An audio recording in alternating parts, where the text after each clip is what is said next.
সুপ্রভাত বন্ধুরা। তো আজকে আমার মা চাল কুমড়ো কাটছে।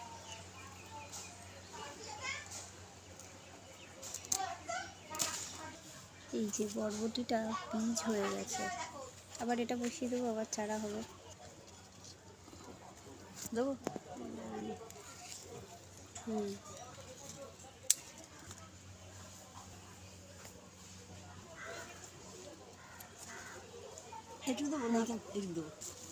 মা কিছু কুমড়ো শাক তুলছে। আজকে কুমড়ো শাক রান্না হবে, আজকে আর পোস্ত না, আলু দিয়ে বেগুন দিয়ে কুমড়ো হবে।